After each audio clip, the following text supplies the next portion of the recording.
Hi, everyone. I'm Elizabeth Cantey, and this is another episode of Living Enlightened Every Day.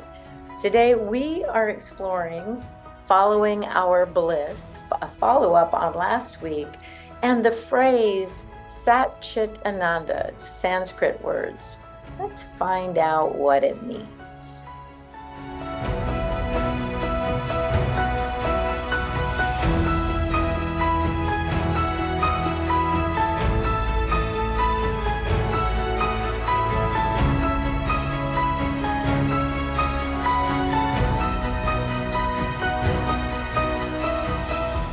I'm Elizabeth Cantey, and I love helping people love their life and live their passion.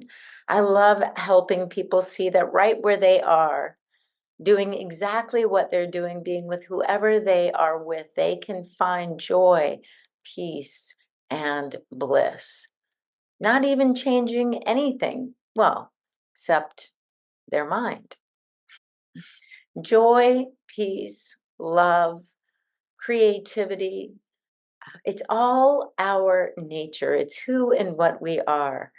And before we get any further today, I'm going to ask you something I've been asking lately. Who are you being as you listen to this? Who are you being? Are you present to what may come up for you in this? Are you open minded? Are you excited to find something that may help you love your life and live your passion? Because what we look for, we always find. Last week, I talked about following our bliss, and I talked about how our bliss, our joy, is always available to us. It's who and what we are, it's the nature of being itself. It's our inheritance, if you will, from God. We are created in the image and likeness of God itself. Therefore, we are joy, we are peace, we are creativity, we are the divine emanation of spirit. And right where we are is our bliss. And there is a phrase, Sanskrit phrase, Sat Chit Ananda, and it's been translated by many people. And ultimately, most people have come to the conclusion, a modern day translation is something like Sat is being or God or spirit. It's ever presence. It's what is beingness, so to speak. Chit is consciousness or awareness, ever present consciousness, ever present awareness. And Ananda is almost always translated as bliss. And this may be where Joseph Campbell really got the idea of following our bliss. It is our revealing our nature, might be another way of even saying that. But sometimes for spiritual seekers, bliss is such a charged word. Even if you're not a spiritual seeker, if somebody says follow your bliss, you're thinking, oh, I have to be ecstatic. I have to be joyful, exuberant, blissful, in ecstasy. All these words, right? That comes up from the word bliss. And in truth, I believe, and I think many others, that that word, charged as it is, isn't really accurate, because in my experience, when my mind is not in judgments, in attachments, reactions, and resistance, I call that the jar, staying out of the jar, judgments, attachments, reactions, and resistance. When my mind is really released from all of that, what's left? What is there? What's present? And that, my friends, is joy. It's bliss. It's peace. It's the peace that passes all understanding, because I don't need it to be a beautiful sunny day. I don't need to be winning the lottery. I don't need to be free from the children running around screaming or from the roof leaking to have peace or joy or happiness. I just need to be free of my judgments about all of that, or my attachments to things being, looking just like this. And if things look just like this, I can be happy. But how often are things going to look just like this? It's just not that often. Life is living itself in this myriad of ways that we cannot even begin to control or to align or to manipulate. So when we release attachments, when we release our judgments that something is not right, that something is not good, that something is not pleasing to me, when we release our reactions to, oh, someone said this to me and I'm hurt, my feelings are hurt, or I'm angry, they said I was undisciplined, or they said I was not intelligent, or they said I was too old. It's like, oh, well, when I go into reaction about that, my mind is not clearly in peace or bliss or joy or creativity. My mind is taking over in judgment of what they have said, whether they meant it or not. Most of the time, what we are reacting to is what we heard. But what we heard isn't often what is actually said, and it's almost never what was meant. So we're making stuff up all the time. So when we release making stuff up, if we hear you are too old for this position, let's just say you apply for a job, and that's what you actually hear. Maybe they wrote it in an email, which would be extremely unusual, but let's just use this as an example. And that's what they said. It's my reaction to that. No, I'm not. They don't know who I am. They don't know anything about me. I have a young energy. I have young idea, whatever it is. It's my mind. It's my mind's thoughts about that. Or I can just know that I didn't get the job or I'm not being considered for this position and move on with zero attachment, zero judgment, zero reaction, not resisting what has come. It doesn't mean I may not send a reply email stating my credentials or whatever I feel called to do. But what I am called to do is coming from a release of judgments, attachments, reactions, and resistance, right? You see the difference, right? I may let that completely go, moving on, or I may engage in another email or a commentary or a comment or a phone call if I am inspired from within without judgments, attachments, reactions, and resistance. If I am inspired, then that might be just an eye opener for them. It might be to awaken them to something else in my resume that they may have missed, right? That idea of bliss being ecstasy or being some state of consciousness that is not normal is a misconception. It's sure, there are yogis in India and other places that may be sitting for days or weeks or months or for years without food, without water, sitting with a smile on their face, and they're sitting on a rock somewhere, not feeling the cold or the heat or the wind or the bugs or whatever, right? That may be, but how does that serve us? How does that serve me in my life? And again, I let go of the question of how does that serve them. I have no idea, but I know for me that that idea of ecstasy is not my idea. My idea is that simple, sweet, perfectly normal sense of when my mind is released from these judgments, from the thinking that something is right or wrong, thinking that something is good or bad, thinking that the weather should be different, thinking that if everything would just stay the same, I could be happy. When my mind lets all of those things go, and I am having a cup of tea, or my neighbor is coming over, or I'm trying to get in my car through a rainstorm and I'm soaking wet. When all of those things are happening and I have no thoughts about that, what is happening? There is a simple awareness of being, and that is joy. It's peace. It's simple. It's right here. It's right now. It's in this moment, doing whatever I am doing, being with whoever I am with, without needing to change anything. I am at peace. I am experiencing a oneness with the rain or the storm or the car or the dog or the employer or the business meeting or the sales call, whatever it is. That simplicity is available to us all the time.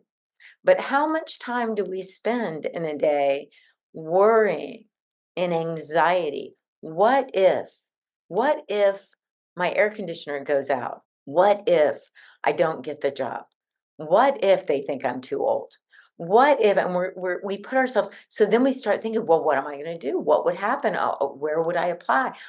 Should I lie about my age? We go through these things. That is not joyful. It is not blissful.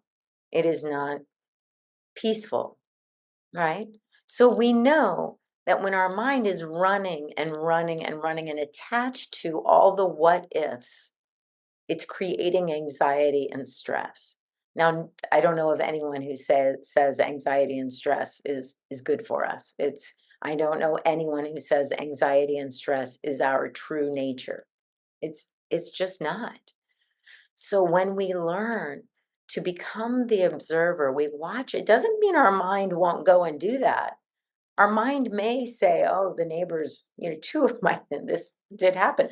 Two of my neighbors' ACs went out. Luckily, we're early in the season, but their ACs went out. If my mind, what about my AC? Is my AC, gonna conk out this year? Do I have the money in the bank? Let me think. What about the savings? What about if I let my mind just keep going and I engage in that, my heart rate goes up, my shoulders tense, my body is contracting, that I'm participating in something that doesn't even exist, right?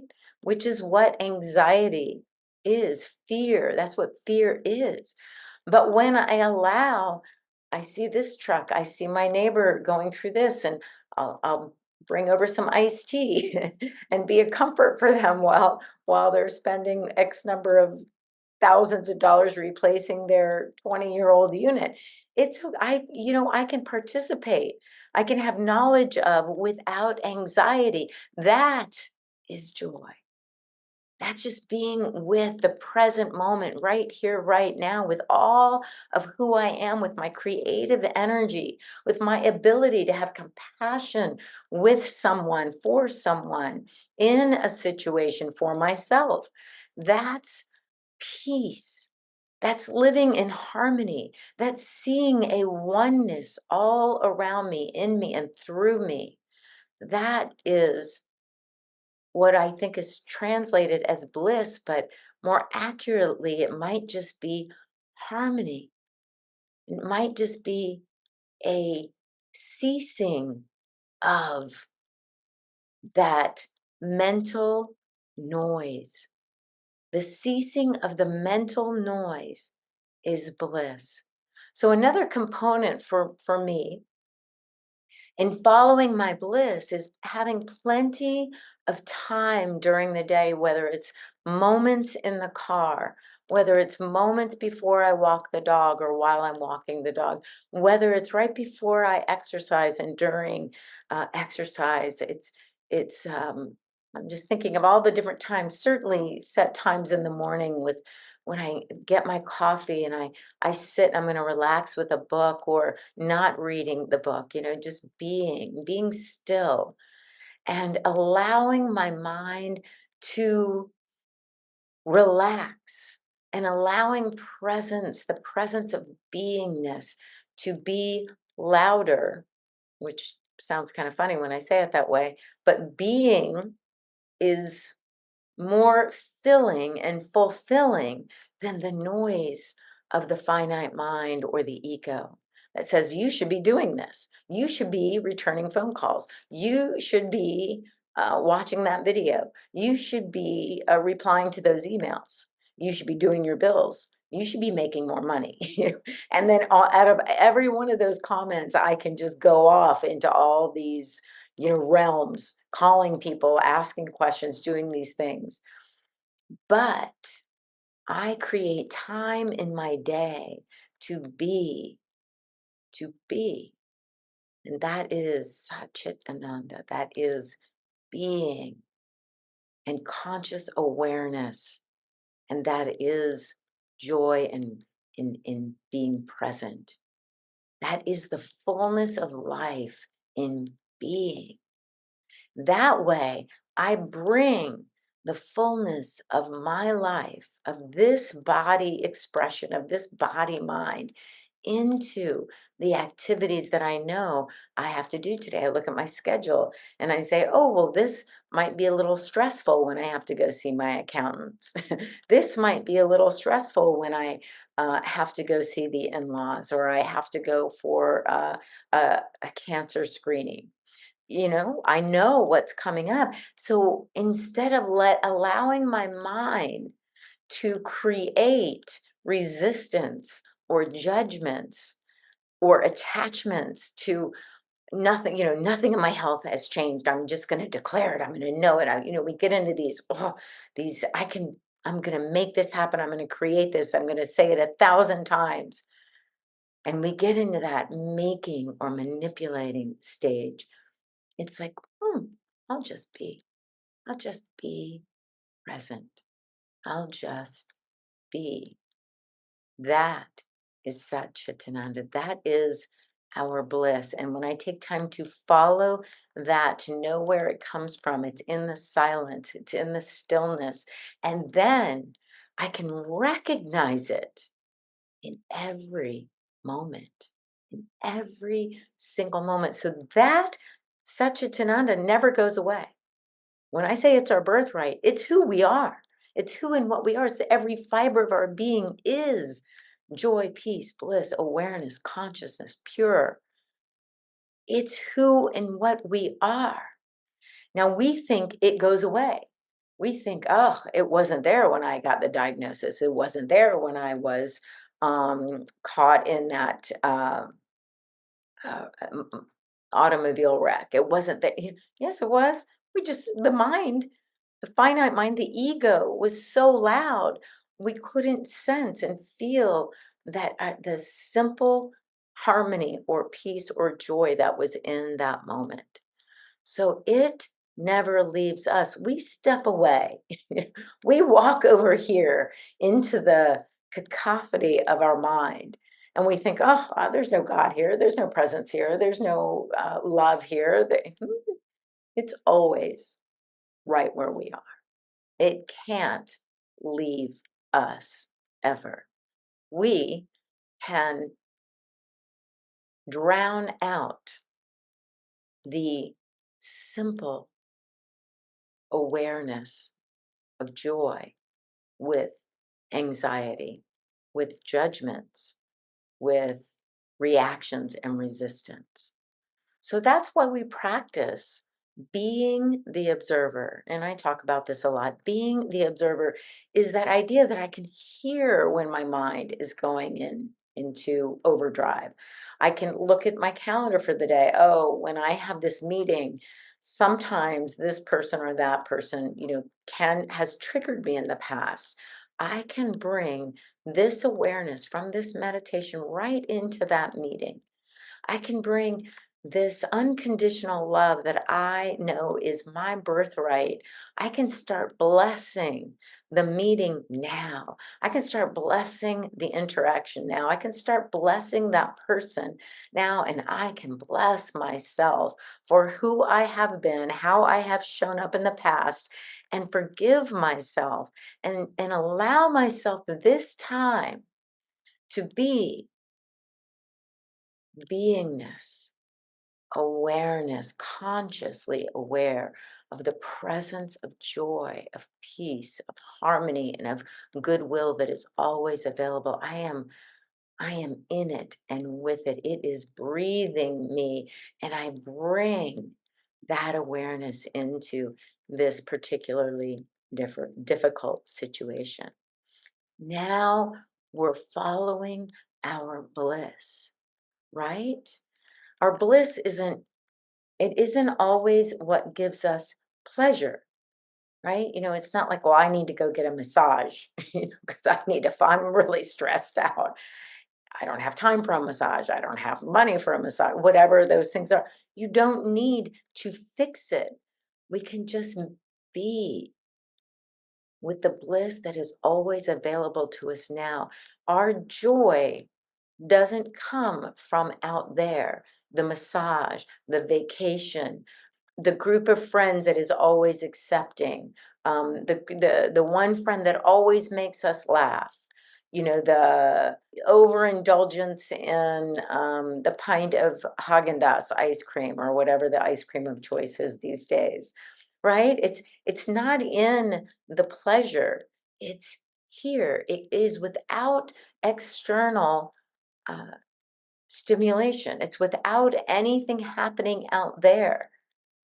It's within. Following our bliss is turning within. That's where the truth of our being is so easy to be with, to experience, to hear. It's called a small, still voice, only because it's called a small, still voice only when we compare it to the TV and the news and the phone calls and the emails and all the external things. Those feel loud to us when we have the television on or the radio on or the music on or the um, all the things out there feel like they're coming at us. Then that which is within feels like a small, still voice. But the more time we spend in being stillness, that voice is not small. It is not still. It is ever present, always guiding and directing us to our highest good. It is louder than anything else. It's louder than our fear. It's louder than our doubt. It's louder than the politicians and the news and the in-laws and the ex-boyfriend, right? That small, still voice is like a lighthouse beckoning, calling, speaking another language, though. It's speaking a language of unconditional love, of the peace that passes human understanding, because we can't experience that peace by intellectually conceptualizing that peace, saying, well, I need a vacation and then I can experience peace. I need everyone to be quiet so that I can experience my peace. I need to not go to that board meeting and then I'll be peaceful. I need to not hear the outcome of that vote and then I can be in my peace. And you may need to do those things. I'm not saying that, but your peace is always with you. And it's the piece that cannot be rationalized, planned, um, conceptualized. It's always available when we're letting go of that which is in the way. And I use that example of standing on the garden hose. We're in the garden, and we're watering everything, and everything seems to be growing just beautifully. And all of a sudden, we're shifting our focus and moving our attention, and all of a sudden it's like there's nothing coming out. It's like, where's the supply, where's the water? Well, it's stopped, it's not here anymore, I can't find it. And we're like, step off the hose, just shift a little bit, shift your weight, step off the hose, and that which is ever present will will let itself be known once again. It's us having to move, having to shift. And it's like, oh, that feels so good. That's bliss. That's joy. That's peace. It's not extraordinary. And yet, compared to some people who can't seem to turn their mind off even for a moment, it might feel like it's extraordinary. But it is the last moment before we decide to go to sleep and we close our eyes and we allow ourselves that moment to not think one more work thought, to not think one more thought about what we didn't accomplish today, to not think one more thought about what we could have done in this situation or that situation. It's that moment when we let it go and it's the shoulders drop. The head sinks into the pillow. The breathing becomes deeper, and we allow ourselves to rest and fall into bliss, sometimes known as sleep. you know? And we can experience that more and more often, not just as we're going to sleep. We can tell ourselves, let go. Let go right now. I'm about to eat lunch. I know that business meeting will continue in an hour, but for 1 hour, I can enjoy the birds singing and the sunshine, and I can look at this beautiful food that's going to nourish my body, and I can enjoy, I can release everything that has come before this moment. I can be grateful for this body, for this sunshine, for this food. I can let everything go and be present now. Satchit Ananda, it's right here. My bliss is right here. And then when I allow myself to be nourished in that moment, I am fortified in spirit. And now I bring this Satchit Ananda to the meeting, to the doctor's office, to whatever it is that is next. But for this moment, I am following my bliss. My bliss is right here, right now. And as I stand up, it is with me. As um, I trip over the garden hose because I'm not completely aware, my mind is on getting where I'm going. I bring myself back to the moment, maybe with a smile or a giggle. It's like, whew, that was close. And I decide I'm going to be even more aware. I'm going to take in my surroundings. I'm going to allow myself to enjoy this and every moment.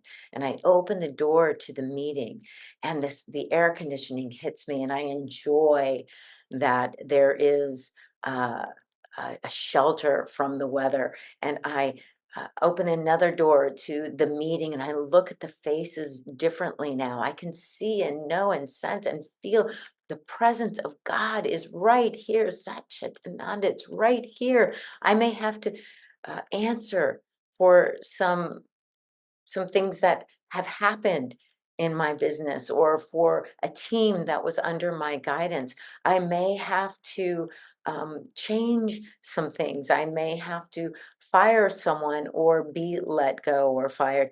And if I am really, truly present, I can do it all in love, in love. And I can know and sense my highest good is unfolding even now. When we can't sense it is when someone says, hey, we've concurred that we're going to have to let you go. We don't feel like it's really working out.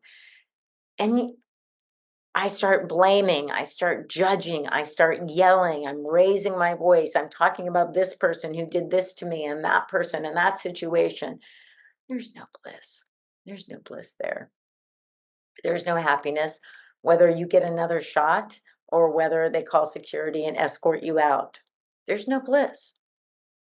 Let's allow ourselves to be in love. And there is not one master, whether you're a big fan of Jesus, a big fan of Buddha, Kuan Yin, a big fan of Krishna. There's or the Hindu gods, or Allah, the prophet. There isn't one who did not know and teach that unconditional love is always available to us and through us. We are always able to speak, to act in unconditional love. And whether we are guided to speak directly, which may be considered by some harshly, if we are speaking from our truth, our joy, our peace, our power, and unconditional love, we know that what we say needed to be said through us. It was ours to say, and we have no regret. But when we call people names, when we're telling people, blaming them for things that they did 5 years ago that we've already had a conversation about, when we're bringing up situations that may or may not have happened in accordance to our particular views, we're not in peace. We're not in our power. We're not in alignment with the truth of our being. So, following our bliss isn't an idealistic way to live, it's not utopia. It's our nature. It's who we are. It's being authentic to the truth of who we are. And that's why bliss with every single person looks different. And I'll talk about spiritual leaders. They have different personalities. They have different ways of teaching. Some might be considered some um, Zen masters or Buddhist teachers might be considered really strict or really harsh or really direct. Some might be considered so loving that people might say they're ineffectual. Some might be joyful. Some might be very hyperactive. They have so much energy. All these things. It's because while we are all made in the image of likeness of God, God is not one image. God is everything, everywhere, all the time. So, as many billions of ways as life exists is the billions of ways and feelings and energies that God is. Isn't that fun? Isn't that amazing? So we can know that we can be our authentic expression of love, peace, joy, power, creativity, harmony, all of these things in a way that serves us and everyone around us. We can call that up all the time. We can feel complete in that, regardless of how the situation turns out. And I was going to say ends. In other words, a board meeting will end, but decisions made in that board meeting don't end, right? So every ending is just a new beginning. Every decision is just another decision that will happen out of that. We're not ever finished making decisions or completing things until we draw our last breath. And then it's just not on this plane. It's just not on this visible plane. We're always being, existing, let's say. So I hope this has helped you or inspired you or at least been fun for you. It's fun for me to really kind of look at these words like following our bliss, look at these phrases, and it's so easy to say, well, if I had the right job, I could follow my bliss, or if I had the right partner, I could follow my bliss, or if I had this, or if I did that, or if I was allowed to be there. It's so easy to fall into that trap because we hear other people doing it and we want to nod our head, yeah, me too, me too. But when we know, we can be, feel, sense, and know the truth of our being right here, right now, with nothing out there changing. That is freedom. That is bliss. I talk a lot about this in my book, Living Enlightened, the joy of integrating spirit, mind, and body. I encourage you to look at that book if you've enjoyed any of the podcasts. That book always felt to me like it was given to me. It was spoken through me at the times that I really needed to hear these words, and I would journal them, and I would have meditations, and the meditations are in the book as well. And it just moved me into a new way of being. It's like every single chapter was a real point in my life where something shifted and moved and changed into experiencing this. Because as long as it's concepts or ideas, or as long as we're thinking about it, it's wonderful, don't get me wrong, but it's not the wholeness of being it, and allowing the fullness of our being, our conscious awareness of joy and peace and bliss and harmony to um, to move and inspire us to speak or to respond rather than react, or to take a job or not take a job, or to participate in an activity or to not. When we are in the wholeness and fullness of our being, we know what to do. And even if it doesn't turn out the way we think it should or would, we move again. We make a new decision. We sit still another moment. And out of that comes inspiration. So, yeah, I guess I could talk about this more and more and more, and I probably will. I hope you join me. If you liked this, just hit like. I would appreciate that so much. Hit subscribe so you get the next one when it comes out, and maybe you want to share it with a friend, someone that you are inspired to help them love their life a little more and live their passion just a little more. I appreciate you. I love you. I'm so glad you're here with me. I hope this week you laugh, love, and follow your bliss all week long.